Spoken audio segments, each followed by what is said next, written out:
Hi everyone. Today I am super excited for our video because we are going to be talking about the Dubai job market, and we're going to give tips for students and experienced professionals on how to find a job in Dubai or how to elevate your career here. And I am really happy to have here Veronika Nogovitsina, who is a very well-known career coach and advisor with many years of experience working in different markets, but currently focusing on the Dubai market, and who currently has her own project. Thank you very much for coming here, and maybe you can tell us a little bit more about your experience and yourself. Sure. So I have 14 years of professional career. Started with Procter & Gamble for 3 years in Russia, responsible for talent acquisition. I then moved to executive search with Intersearch company for 11 and a half years in Russia, Singapore, and Dubai, where I was responsible for headhunting, general manager for fashion retail companies, banking companies, crypto companies, and construction and few other sectors. And the last 4 years, I'm doing career advising or career coaching when people will come to me with question how to elevate their career, how to get more money, how to find a job in Dubai or within any other countries, or how to prospect with their field or change industry they're working right now. Great. And maybe you can tell us if there are any specifics of the Dubai job market. What is so special? Because I understand that living in, for example, the US or in any other country and living here in the UAE is very different. So first of all, it's about visas and about how this country is more open for migrants, for expats than any other. Living in USA, in Singapore, I used to a situation when it's so tough to overcome this visa requirements, explaining how you better than citizen, that it's really a tough job not to get the job but to get simply visa. Here, it's so simple to get expat to the field that companies are open and require for expats to come to these countries because they don't have enough their own population in KSA, Kingdom Saudi Arabia, and UAE, Qatar, Oman included. It's first. Second of all, it's that there is no enough local population in general. That means that most of people will be expats. So you will be not surrounded by native speaker and local people who already have all network settled, but you will be surrounded by 80% of your colleagues who are expats from London, from Canada, from Brazil, from USA, from Russia, from Ukraine, from all over the world. That means it's much easier to blend to it because nobody is native one here. And third thing, is that English is second language for most of these people, that you will not really too much be assessed by your amazing British accent that will require in London your specific USA background, but you will be another migrant here. That's actually very true. Yeah, I can tell that from my own experience. And it makes you a bit more relaxed when it comes to work environment. Okay, and how do recruiters typically search for people in Dubai? I'm less aware about mass market jobs for 3-4K dollars per month, or 10 dirhams, 10K dirhams per month. We worked mostly starting from 10K dollars up to 50K dollars per month, and I also know a little bit more about other at least $6 per month. It's mostly LinkedIn. It's heavily LinkedIn because for mass job it could be mass market, Glassdoor, and a few other channels. But if you're talking about more qualified people, it's all time LinkedIn, and it's kind of monopoly of LinkedIn here. I understand. So you've mentioned LinkedIn, and what are the key steps that people need to keep in mind? Maybe something about the layout of their page, or also some people have left some questions for me, and they mentioned if mentioning all of your experience is important, or maybe when applying to a certain position, maybe you need to change your experience on LinkedIn. What do you think? It could be two perspectives from different headhunters.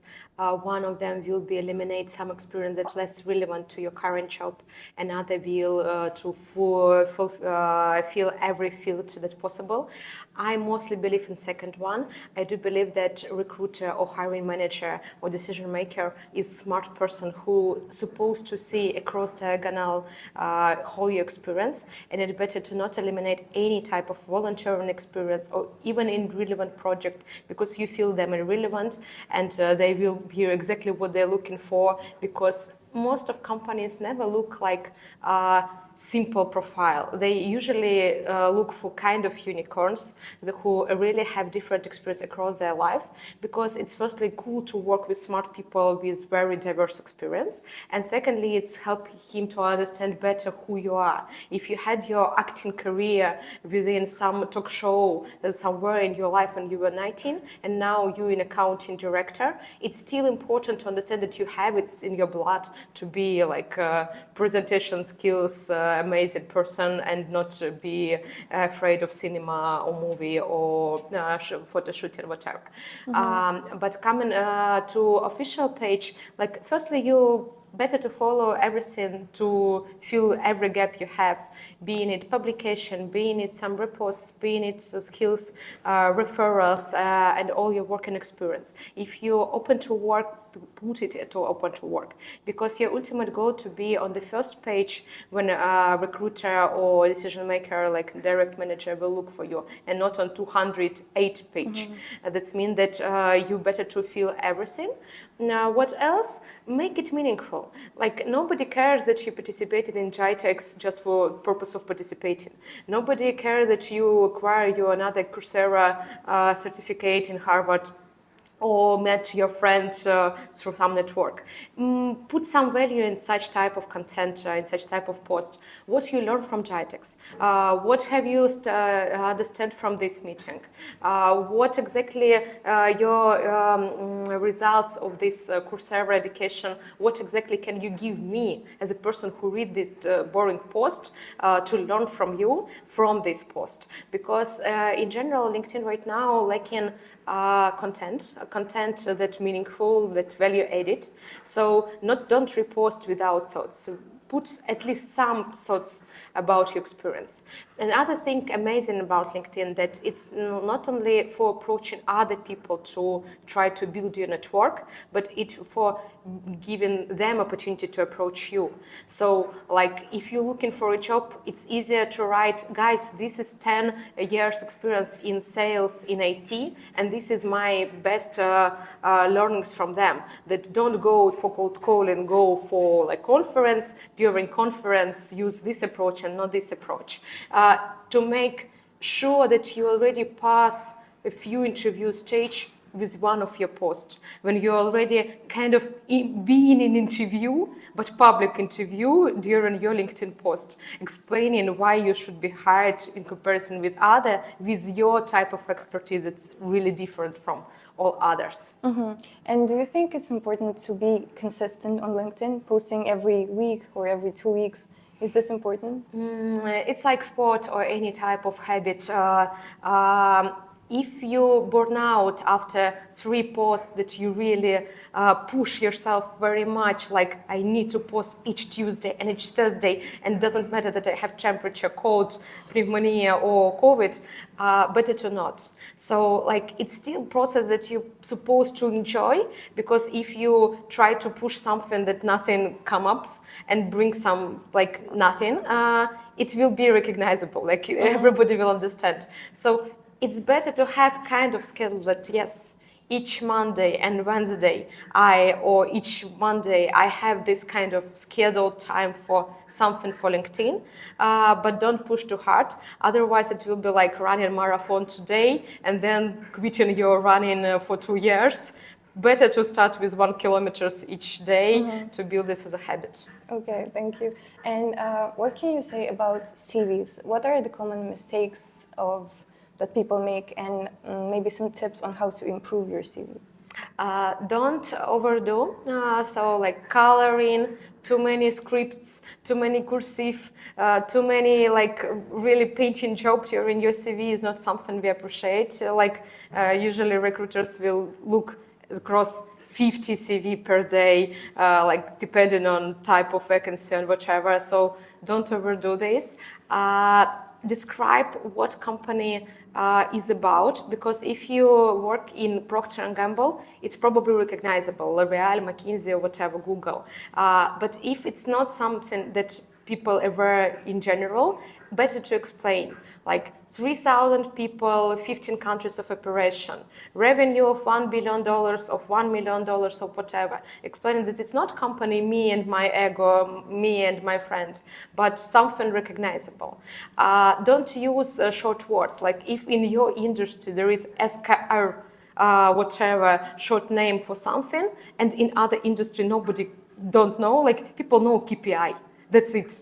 All others explanation better to explain, because in general people don't like to feel stupid reading your CV, and if you have too many short names or slang in your CV, people feel I just don't understand what he's talking about.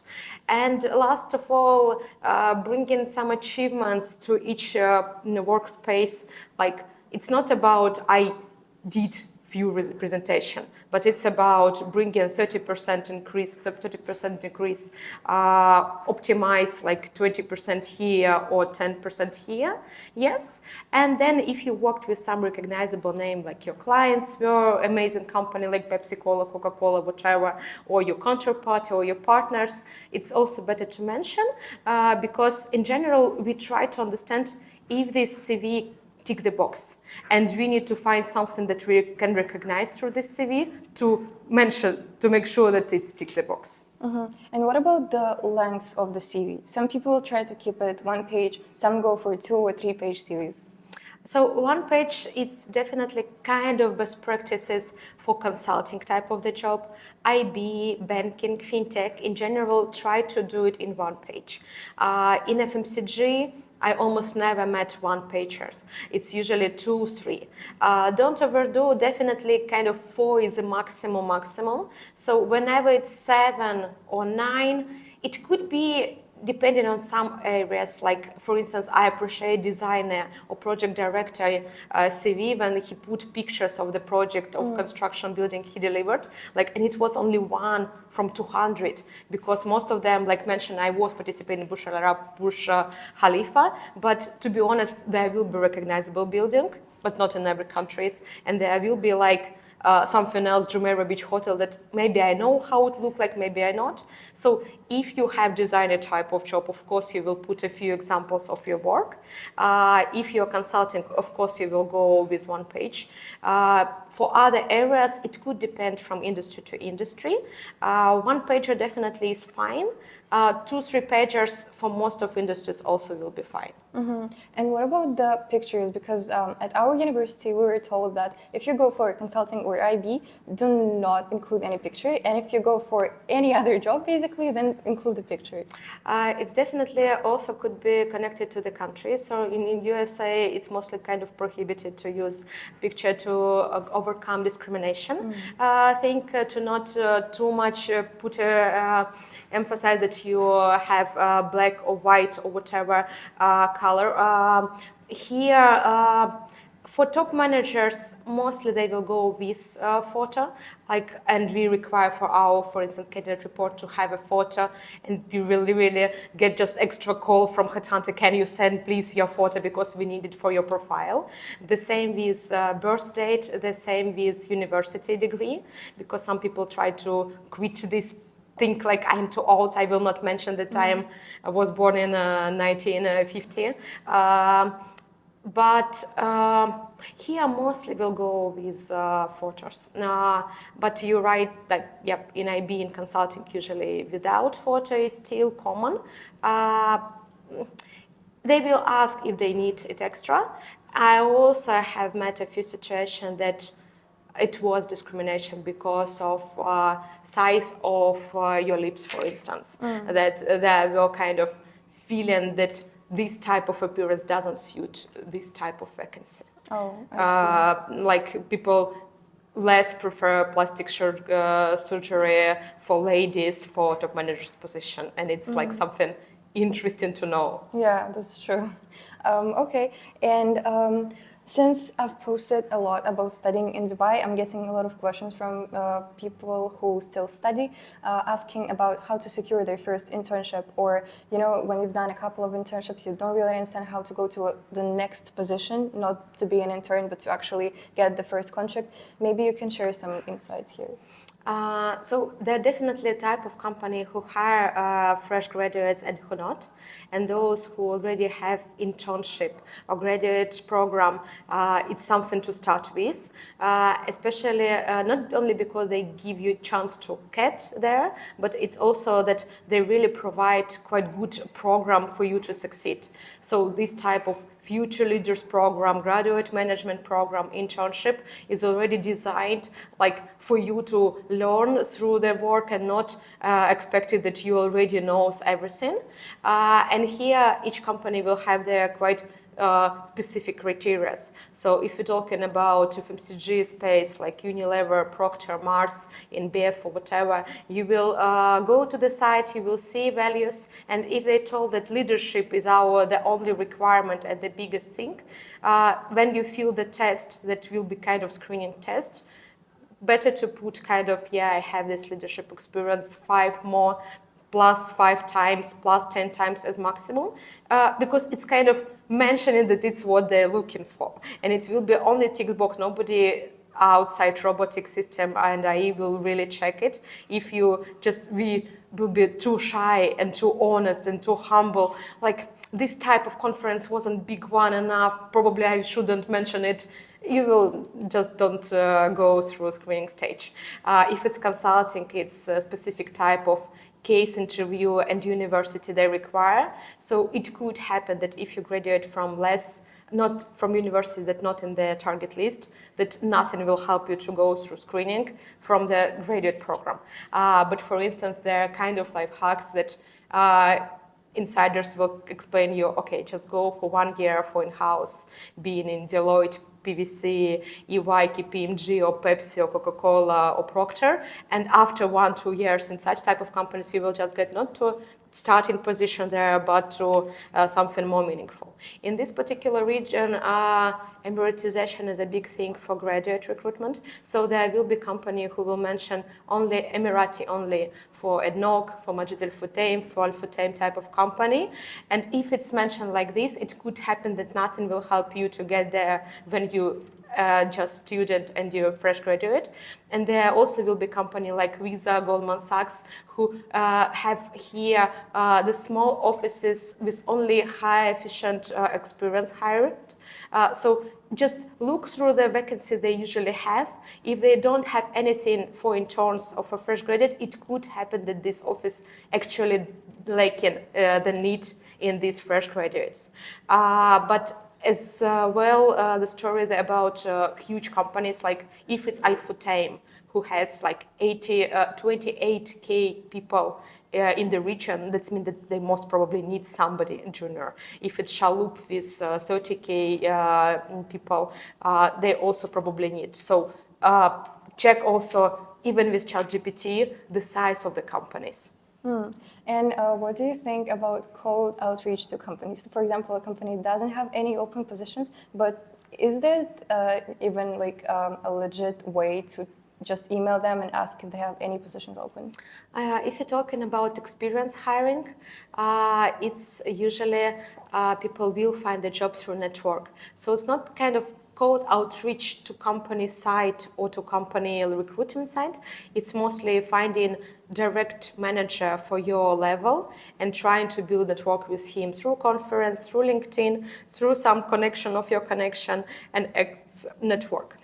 If you're talking about fresh graduate, trying to think to write to L'Oreal, like, guys, I'm in love with L'Oreal, can I come to your job, can I come to your company without any vacancy? No, these type of companies will definitely publish all fresh graduate recruitment positions if they have one, but finding people from your country or from your university or from anything that connected to your background, or at least a department that you love to work in. For instance, you feel that you are for marketing, trying to find a few brand managers for brands that crucial for this company, writing them, Michael, you 5 years in this company and I really like it so much. Can you find 30 minutes of your time next week to speak to me?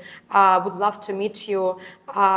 Could work, because it still will be quite difficult for global companies because they have a process of registration vacancy and getting vacancy for this particular region.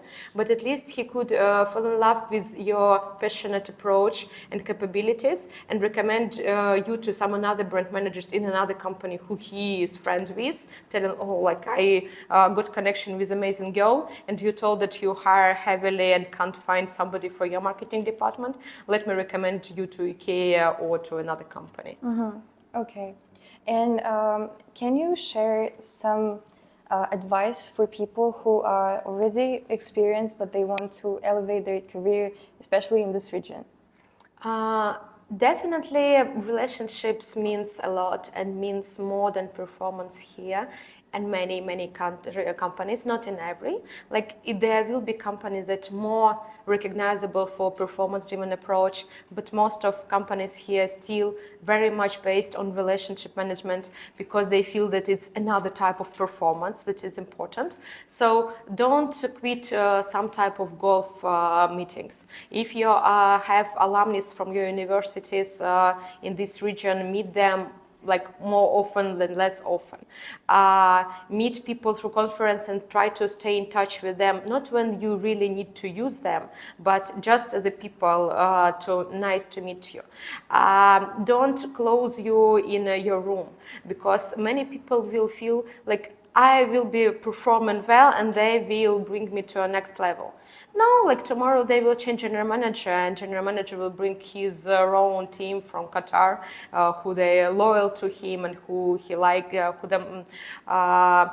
who he worked with for a few years. So don't try to go only with performance. Every time understand that knowing who is owner of the company, who is investors, your colleagues from different departments.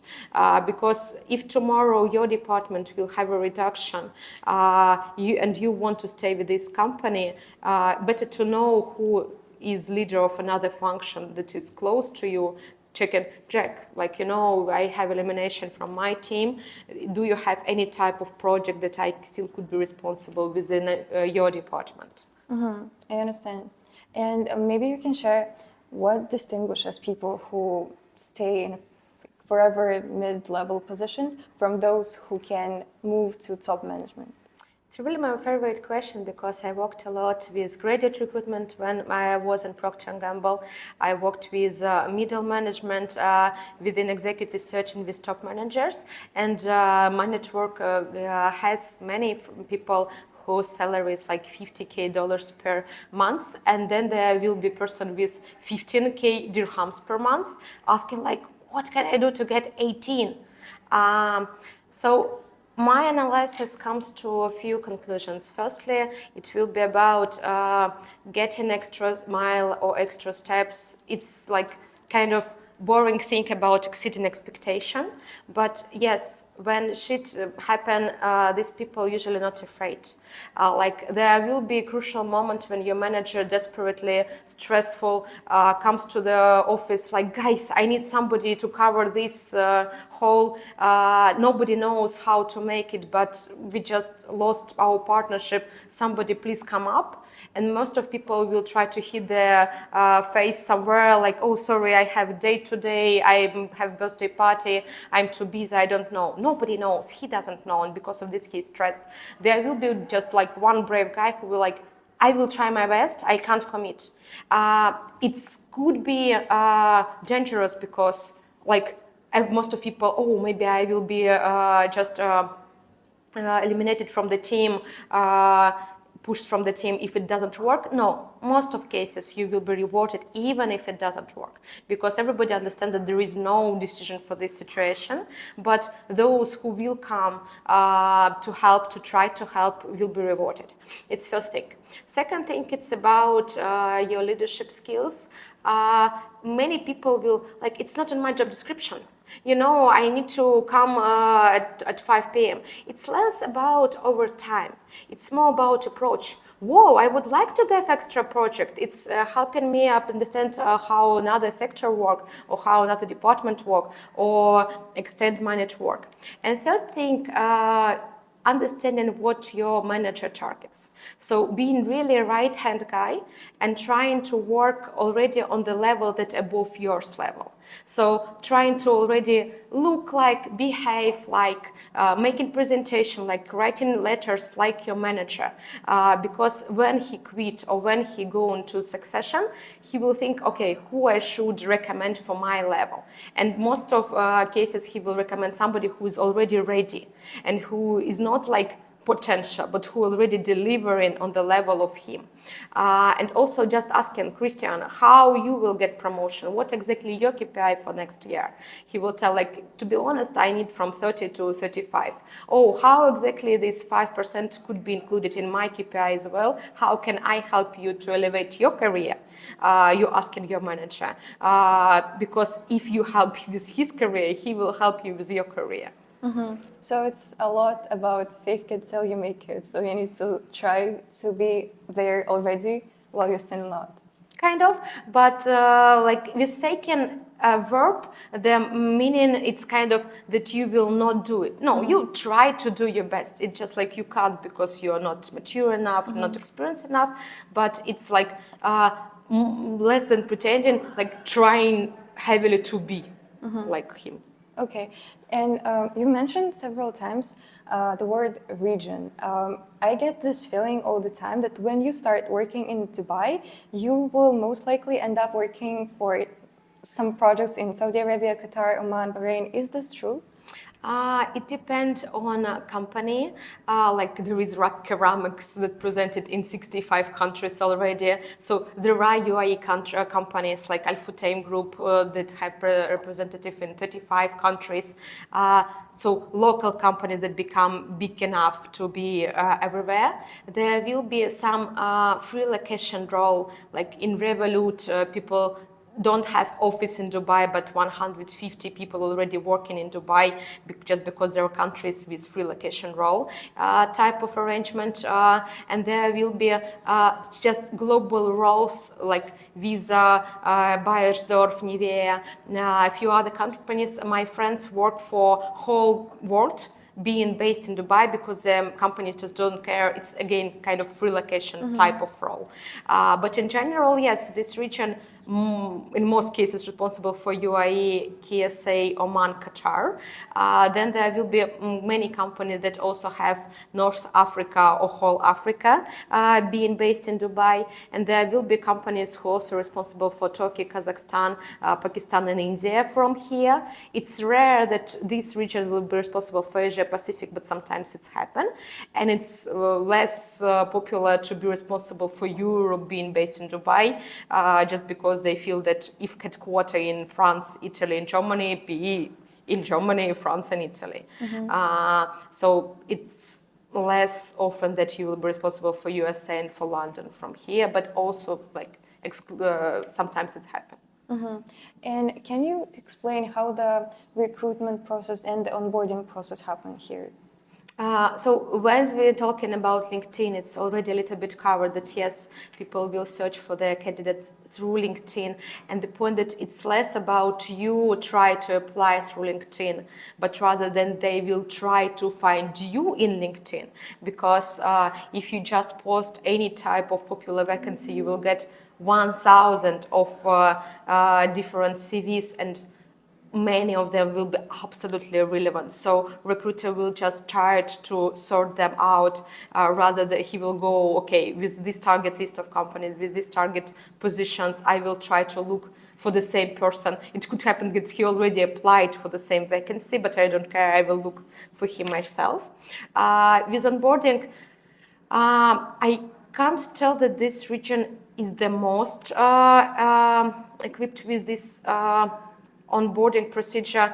It could happen that you will come and you don't have notebook, nobody knows what you will do, nobody knows what you were hired for, because 5 months ago when this position was posted, the hiring manager was in USA thinking that the strategy to explore Saudi. 5 months later, when you join the company, like they already changed their targets 5 times. So like, oh, you were hired for KSA, but we actually got Saudi person there. What should you do? Let's dedicate you to this partnership with DP World that came up yesterday. So it could happen less process oriented, which is not bad, because if you go to some kind of this is a task, let's do it, it's what you required, like to be agile, to be adaptable, to be ready for this type of transformation during your job description time when you applied and during your joining the company. But in general, this region is not the most popular, not famous about amazing onboarding procedure from what I feel. Okay. And what are your top 3 tips for anyone looking to either start their career or, progress in their career in Dubai?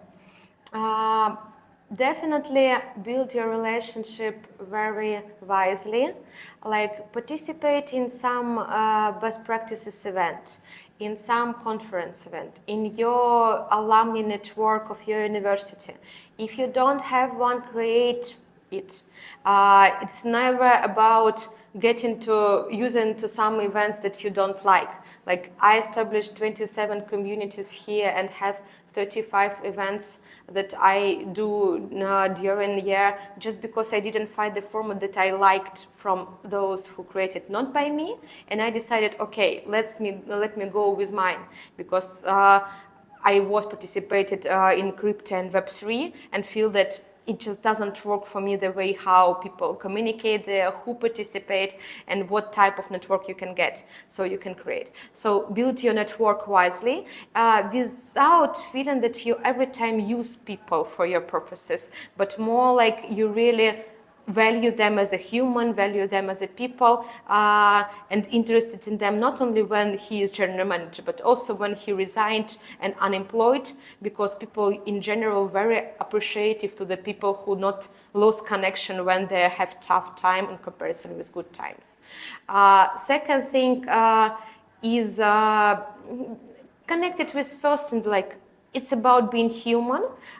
So make sure that you talk about family, about hobbies, you have family or hobbies, because in this region, it's not cool to tell I overworked till 2 p.m., 2 a.m.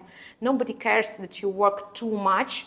People will more appreciate your golf membership and paddle skills and squash skills, and knowledge that you have kids or you have family or you have amazing travel schedule will give you more kind of scores in any type of network, because people in general feel that here life is not only about career, life is about life.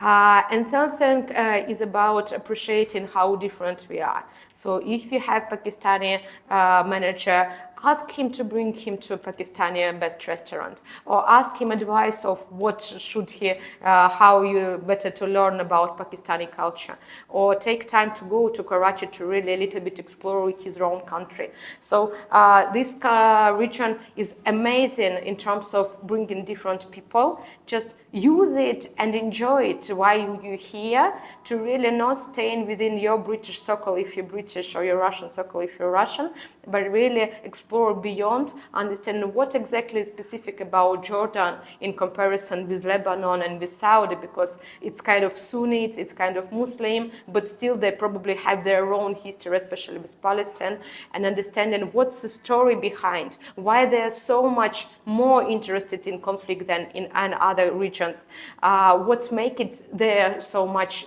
connected to this. We'll give you a few answers why this guy hate this guy, and how to really overcome this if you need to work with both of them. Thank you very much.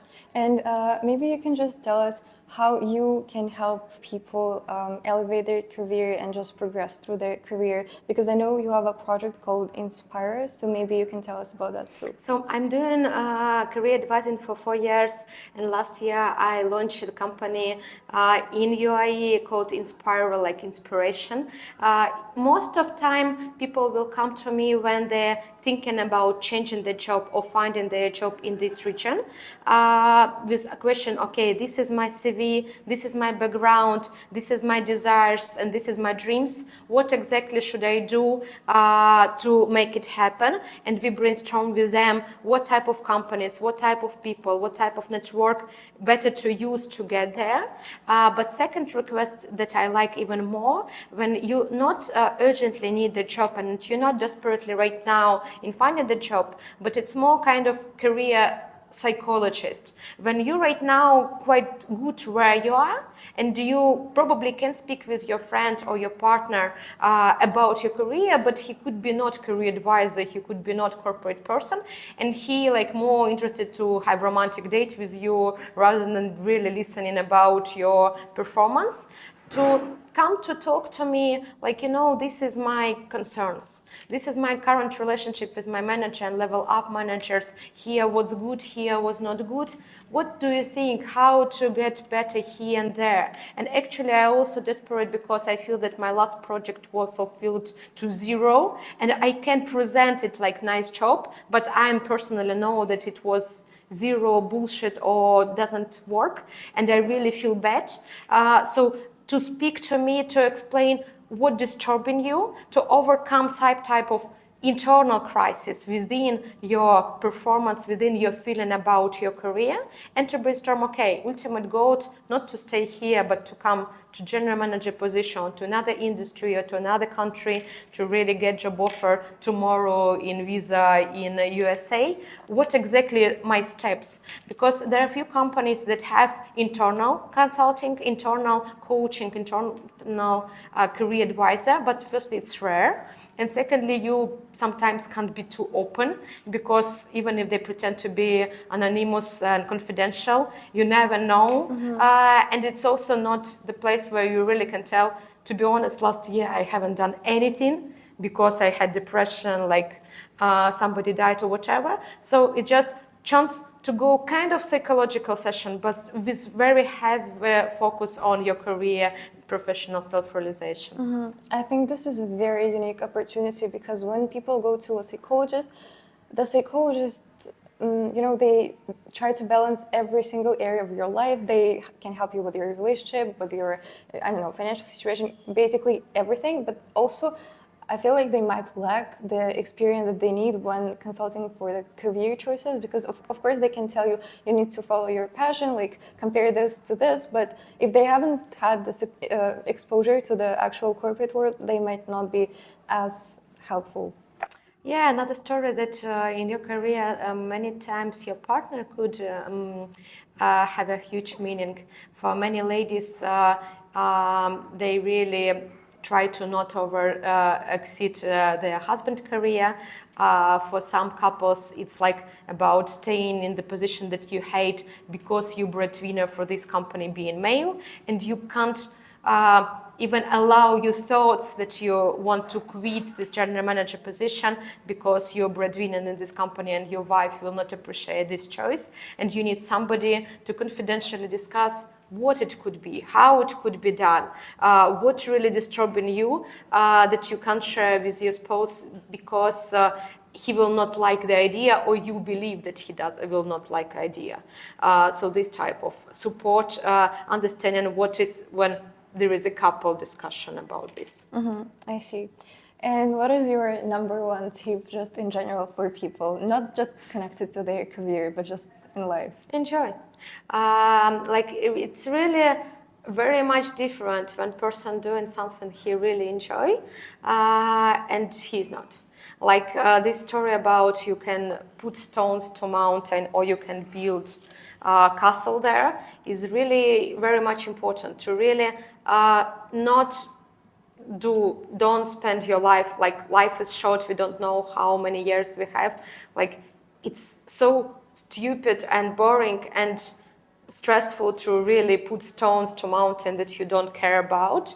Just find type of castle you really want to build, because those people who really progress, they don't build career, they really enjoy their work behind. And most of people who really on the very, very top, they even never thought about becoming general manager. They just simply were very much, they care. They really were desperate to get this project done, to get this house built, to prosper this company, not because of career or money, but because they believe that the product itself deserves to be in every house, in every life, and so on. That's great. Thank you very much. Welcome.